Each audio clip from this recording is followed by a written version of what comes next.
ओम शांति 8/10/2022 प्रातः मुरली। ओम शांति। बाप दादा मधुबन। बाबा कहते मीठे बच्चे, तुम्हारी पढ़ाई बुद्धि की है। बुद्धि को शुद्ध करने के लिए प्रवृत्ति में बहुत युक्ति से चलना है। खान पान की परहेज रखनी है। प्रश्न है, कारोबारी ईश्वर की कारोबार बड़ी वंडरफुल और गुप्त है, कैसे? बाबा का उत्तर है, हर एक के कर्मों का हिसाब किताब चुकतो करवाने की कारोबार बड़ी वंडरफुल और गुप्त है। कोई कितना भी अपने पाप कर्म छिपाने की कोशिश करे लेकिन छिप नहीं सकता। सजा जरूर भोगनी पड़ेगी। हर एक का खाता ऊपर में रहता है, इसलिए बाप कहते हैं, बाप का बनने के बाद कोई पाप होता है तो सच बताने से आधा माफ हो जाएगा, सजाएं कम हो जाएंगी। छिपाओ मत। कहा जाता, कख का चोर तो लख का चोर।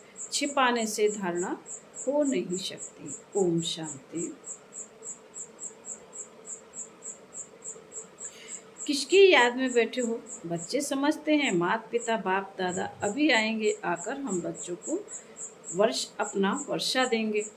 बाबा से हम फिर से 5000 वर्ष पहले मुआफिक स्वर्ग का वर्षा ले रहे हैं। बाबा से यह तो हर एक के दिल में होगा ना। अभी इस नर्क रूपी भंभोर को आग लगने वाली है। तुम्हारा इस दुनिया वालों से कोई भी ताल्लुक नहीं है। तुम्हारे लिए ज्ञान भी गुप्त है तो वर्षा भी गुप्त है। लौकिक बाप का वर्षा तो प्रत्यक्ष होता है। बाप ही जब जायदाद बाप की यह जायदाद है, आँखों से देखते हैं, बाप को भी देखते हैं और वर्षे को भी देखते हैं। अब हमारी आत्मा भी गुप्त है। इन आँखों से ना आत्मा को ना परमात्मा को देख सकते हैं। लौकिक संबंध में अपने को शरीर समझ करके शरीर समझ इनको शरीर को भी इन आँखों से देखते हैं और शरीर देने वाले बाप को भी आँखों से देखते हैं। टीचर गुरु को भी देखते। यहाँ तो यह बाप टीचर गुरु सब है गुप्त। बच्चे जानते हम आत्माओं को अब ज्ञान का तीसरा नेत्र मिला है।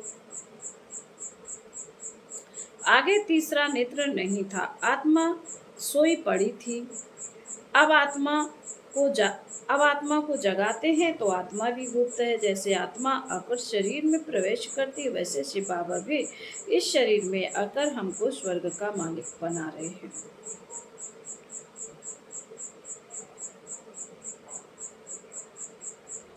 बुद्धि भी कहती है, हमने अनेक बार बाप से वर्षा लिया है, आधा कल्प के लिए, फिर आधा कल्प गवा देते हैं। अब फिर से हम श्रीमत पर अपनी राजधानी स्थापन कर रहे हैं।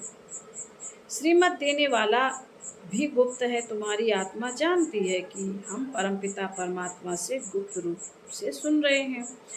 आत्माभिमानी जरूर बनना है। पहले आत्मा है, पीछे शरीर है। आत्मा अविनाशी, बाप ही अविनाशी। बाप जो शरीर लेता है वह विनाशी। इस शरीर में आकर बच्चे बच्चे कहते और स्मृति दिलाते हैं कि मैं आया हूँ तुमको दैवी सतयुगी स्वराज के लिए पुरुषार्थ कराने। पुरुषार्थ भी पूरा करना है। सतयुग में सिर्फ तुम्हारा ही राज्य होगा। तुम राज्य करते थे, फिर पुनर्जन्म तो लेना होता है। जो श्री कृष्ण की वंशावली अथवा दैवी कुल के थे वही फिर रहेंगे। दूसरा फिर कोई नहीं होगा। चंद्रवंशी कुल भी नहीं होगा। यह तो बहुत सहज बातें हैं समझने की। बरोबर सतयुग में कोई धर्म नहीं था। अभी तो ढेर धर्म है, आपस में लड़ते झगड़ते रहते हैं। अनेक तालियां बजती रहती हैं।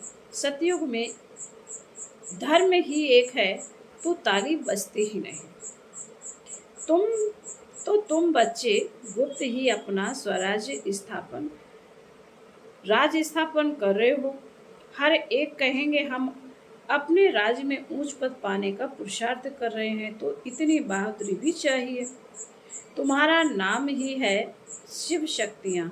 शेर पर सवारी कोई होती नहीं, यह महिमा दिखाई है, इसलिए शक्ति को शेर पर बिठाते हैं। तुम कोई शेर पर तो नहीं बैठते हो, तुम तो माया पर जीत पाने वाले हो, यह पहलवानी दिखाते हो, इसलिए तुम्हारा नाम शिव शक्ति सेना रखा है।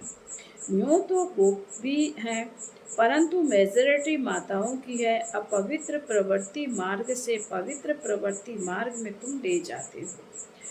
तुम जानते हो सतयुग विष्णुपुरी में हम बहुत सुखी थे, पवित्रता सुख शांति सब कुछ था। यहाँ तो कितना दुख है, घर में बच्चे कपूत होते हैं तो कितना तंग करते हैं। वहाँ तो सदैव हर्षित रहते हैं। तुम जानते हो बेहद का बाप फिर से बेहद का सुख देने आया है। बाप कहते हैं भल गृहस्थ व्यवहार में रहो, सिर्फ बुद्धि में यह धारण करो, यह पढ़ाई बुद्धि की है। घर में रहते श्रीमत पर चलो, खान पान से भी असर लग जाता है, इसलिए युक्ति से चलना है। हर एक का कर्म बंधन अपना है, कोई बांधेली है, कोई बंधन मुक्त है, कोई तो चतुराई से भूभू कर छुट्टी लेती हैं। युक्तियाँ तो बहुत समझाई हैं, बोलो बाप का फरमान है पवित्र बनो, मैं तुम्हें भक्ति का फल देने आया हूँ। तो जरूर भगवान की मत पर चलना पड़े, तब ही बिगर सजाएं खाए हम मुक्ति जीवन मुक्ति को पाएंगे। जन्म जन्मांतर का बोझा सर पर है, जैसे बाप एक सेकंड में मुक्ति जीवन मुक्ति देते हैं, वैसे सजाएं भी एक सेकंड में मिल जाती हैं, परंतु भोगना बहुत होती है। जैसे काशी कलवट खाते हैं तो वह थोड़े समय में बहुत सजाएं खाते हैं, परंतु हिसाब किताब चुकतू हो जाता है। तुमको तो बिगर सजा खाए हिसाब किताब चुकतू करना है, इसलिए ऐसा पुरुषार्थ करना चाहिए जो सजा ना खानी पड़े। बाबा को याद करना है अच्छा, बाबा को याद करना अच्छा है। विनाश भी सामने खड़ा है, विनाश वाले पांडवों की प्रीत बुद्धि बाप ने सम्मुख आकर प्रीत रखवाई है, बाकी औरों की प्रीत रख क्या करेंगे, वह सब खलास हो जाने हैं। एक बाप को याद करने का हड्डी पुरुषार्थ करना है। बाहर से करके मित्र संबंधियों से खुश खैरापत पूछी जाती, परंतु दिल बाप से है। जिस्मानी आशिक माशूक घर में रहते एक दो को याद करते हैं, परंतु तुम आशिक बने हो शिव बाबा के, वह तुम्हारे सम्मुख हैं, वह तुमको याद करते हैं, तुम उनको याद करते हो। शिव बाबा इस शरीर में आकर आत्माओं की सगाई स्वयं कराते हैं। इनको कहा जाता है आत्माओं का परमपिता परमात्मा के साथ कल्याणकारी मिला। तुम ज्ञान गंगाएं हो, ज्ञान सागर एक बाप है। बाप को याद करने से विकर्म विनाश होंगे। बाप और कोई तकलीफ नहीं देते, सिर्फ पवित्र रहना है। काम महाशत्रु, इन पर जीत पाने से तुम कृष्णपुरी के मालिक बनेंगे। बाप का फरमान है पवित्र बनो तो 21 जन्म की राजाई पाएंगे। पतित बनने से तो बर्तन माज कर रहना अच्छा है, परंतु देह अभिमान ना टूटने के कारण वर्षे को गवा भी देते हैं। देखो बाप कितना बड़ा है, पतित दुनिया पतित शरीर में आया है। शिव बाबा को सोमनाथ के मंदिर में पूज रहे, वही बाबा इस समय देखो कितना साधारण बैठा है। अब परमात्मा खुद शिक्षा दे रहे हैं, इस पर भी नहीं चलेंगे तो पद को लकीर लगा देंगे। बाप कहते हैं बच्चे पवित्र बनो।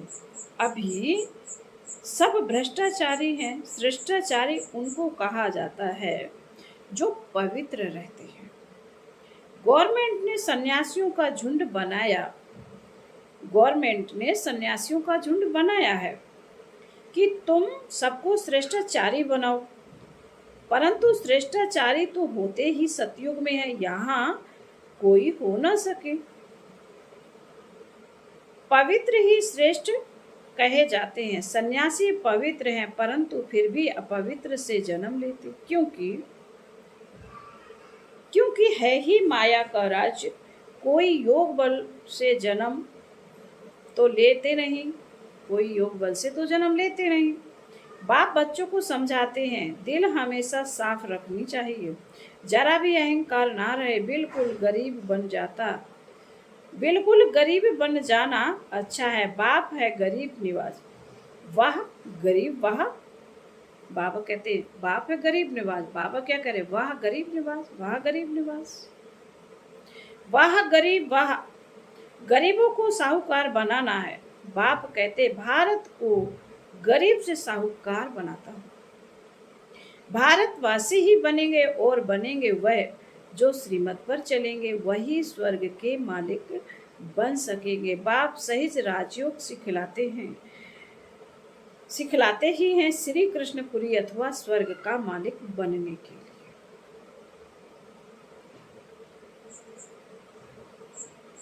बाप का फरमान है पवित्र बनो, और कोई मनुष्य को हम गुरु नहीं मानते।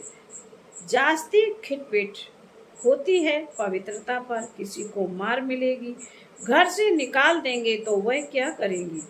बाप उनको शरण देते हैं, परंतु ऐसे भी नहीं कि बाबा पास आकर फिर संबंधी याद पड़े और नुकसान करते रहेंगे, फिर दोनों जहानों से निकल जाते हैं। ज्ञान की धारणा नहीं करते तो सुधरते नहीं, पुरानी ही चाल चलते रहते हैं। यहाँ तो कोई भी पाप नहीं करना चाहिए, तुमको तो पुण्य आत्मा बनना है। श्रीमत के आधार पर अपने आप से पूछो, यह पाप है वह पुण्य है। बाप समझाते हैं जो भी पाप किए हैं वह बाप को सुनाने से आधा पाप मिट जाएगा। बहुत बच्चे बताते हैं हमने यह किया है, वह गुनाह है, फलाने से पतित बने हैं। बाप तो जानते हैं ना कि कितने विकर्म किए हैं। समझते हैं अभी कोई पाप नहीं करो, नहीं तो सजा एकदम 100 गुना हो जाएगी। फिर धर्मराजपुरी में साक्षात्कार कराएंगे, तुम ऐसे ऐसे पाप करके छिपाते थे। छिप तो नहीं सकता, भल नहीं देखते, वह बाप तो अच्छी रीति जानते हैं ना। धर्मराज के पास सारा खाता रहता है। ईश्वरीय कारोबार बड़ी वंडरफुल है और गुप्त है। कहते हैं ना, जरूर पाप किया है तब तो दूसरे जन्म में छी घर में जन्म मिला है, तो जरूर जमा होता है ना। ऊपर में खाता तो है ना, अभी वह खाता यहाँ है। इसलिए बाप समझाते रहते हैं कि अब कोई पाप नहीं करना। कख का चोर तो 100 लाख का चोर कहा जाता है। समझना चाहिए कि हम बहुत बड़ा पाप करते हैं, फिर पद भ्रष्ट हो जाएंगे। धारणा नहीं होती तो ईश्वरीय सर्विस नहीं कर सकते। औरों का भी कल्याण करना, ऐसे समय बर्बाद करेंगे, पाप करते रहेंगे तो पद कम हो पड़ेगा, फिर कल्पांतर के लिए वह पद हो जाएगा। इसलिए जितना हो सके पुरुषार्थ करना। पूछते हैं बाबा के पास क्यों आते हो, कहते हैं सूर्यवंशी राजधानी का वर्षा लेने। तो श्रीमत पर जरूर चलना पड़े, देखना है कि मेरे से कोई बुरा काम व पाप तो नहीं होता है, नहीं तो 100 बड़ा दंड पड़ जाएगा, फिर दास दासी जाकर बनेंगे। यहाँ इसलिए थोड़े ही आए हो। मम्मा बाबा कहते हो तो नर से नारायण बनना चाहिए, बिगड़ धारणा के पद कैसे पाएंगे। मम्मा बाबा कहते भी माँ बाप के तख्त पर ना बैठे तो समझेंगे पूरा बलि नहीं चढ़ते, पूरा पढ़ते नहीं। मम्मा बाबा तो नर से नारायण, नारी से लक्ष्मी बनते हैं ना। तुमको भी बाप वही पढ़ाते हैं ना, तो बाप से पूरा वर्षा लेना चाहिए। बहुत है जो छिप छिप करके पाप करते रहते हैं, बतलाते नहीं हैं, कितना भी समझाओ फिर भी छोड़ते नहीं। चोर को आदत पड़ जाती है तो चोरी बिगर, झूठ बोले बिगर, बोलने बिगर रह नहीं सकते। बाबा ने कहा चोर को आदत पड़ जाती है तो झूठ बोलने बिगर, चोरी करने बिगर रह नहीं सकते। सच्चे बाप के साथ सच ही बोलना चाहिए। बाप को बतलाना चाहिए कि हमसे यह पाप हुआ है, क्षमा करो। माया ने पाप करा लिया, अच्छा फिर भी सच बोला है तो आधा माफ हो सकता, नहीं तो पाप चढ़ता ही जाएगा। कोई कहते हैं धंधे में पाप होता है, व्यापारी लोग पाप करते हैं तो धर्माऊ निकालते हैं, फिर पाप कम हो जाएंगे। पाप करके फिर पुण्य से पैसा लगा दिया, वह भी अच्छा ही है। डूबी नाव से लोहा निकले, वह भी अच्छा है। यह बाप तो स्वर्ग की स्थापना करते हैं तो सब पुण्य में ही चला जाएगा। दान पुण्य करने वाले को मिलता तो है ना। बाप हर एक को समझाते हैं, बाप हर एक बात में मत देते हैं। तो बच्चों को कभी ऐसा काम नहीं करना चाहिए, परंतु माया छोड़ती नहीं है। अच्छी अच्छी चीज देखेंगे तो झट खा लेंगे, उठा लेंगे। ऐसे ऐसे पाप करने, कर्म करने से अपना ही पद भ्रष्ट कर देते हैं। कई बच्चे बाबा बाबा कहकर फिर हाथ छोड़ देते हैं। कई बच्चे बाबा बाबा कहकर फिर हाथ छोड़ देते हैं। हाथ छोड़ा फिर क्या हाल होगा? माया एकदम ही कच्चा खा लेगी, फिर वह कौड़ी का भी नहीं रहता। नंबर वार तो होते हैं ना। सुख धाम में कोई तो राजाई करते हैं, फिर कोई फिर साधारण भी होंगे, दास दासियां भी होंगी ना। अभी तुम बच्चों को बेहद के बाप से बेहद सुख का वर्षा मिल रहा है, इसलिए बाप की श्रीमत पर चलकर पूरा वर्षा ले लो। मौत तो सामने खड़ा है, अकाले मृत्यु तो होती है ना। एरोप्लेन गिरा तो सब मर गए, किसी को पता था कि यह होगा? मौत सिर पर खड़ा है, इसलिए कोशिश करके बाप से पूरा वर्षा लेना चाहिए। श्रीमत पर शरीर निर्वाह, अर्थ कर्म भल करो, साथ साथ यह पढ़ाई भी पढ़ो। बाप युक्तियाँ तो सब बतलाते हैं, पुरुषार्थ कर पवित्र भी रहना है। झाड़ू लगाना, बर्तन मांजना अच्छा है अपवित्र बनने से, परंतु देही अभिमानी बनना पड़े। पवित्रता का मान तो है ना, पवित्र नहीं बनेंगे तो पद भी नहीं पाएंगे। यह सब बच्चों को समझानी दी जाती है। बच्चे तो वृद्धि को पाते रहेंगे, प्रजा भी बहुत बननी है। एक राजा को प्रजा तो हजारों की अंदाज में चाहिए ना। राजा बनने में मेहनत है। अच्छा, फिर बाबा बोले मीठे मीठे शिकीले दे बच्चों प्रति माता पिता बाप दादा का याद प्यार और गुड मॉर्निंग। रूहानी बाप की रूहानी बच्चों को नमस्ते। हम रूहानी बच्चों की रूहानी माता पिता बाप दादा को याद प्यार गुड मॉर्निंग और नमस्ते। ओम शांति।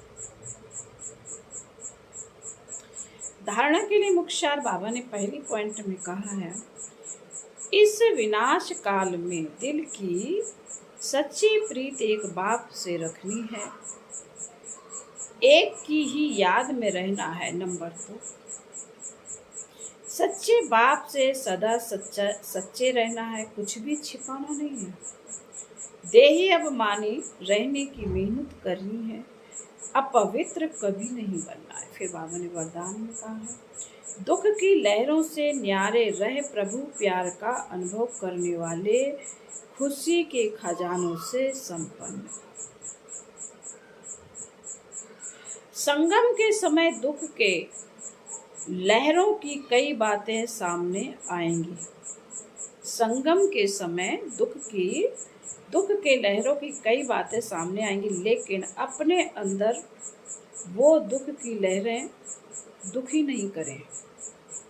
जैसे गर्मी के मौसम में गर्मी होगी, लेकिन स्वयं को बचाना अपने ऊपर है। तो दुख की बातें सुनते हुए भी दिल पर उसका प्रभाव ना पड़े। जब ऐसे दुख की लहरों से न्यारे बनो, तब प्रभु का प्यारा बनेंगे।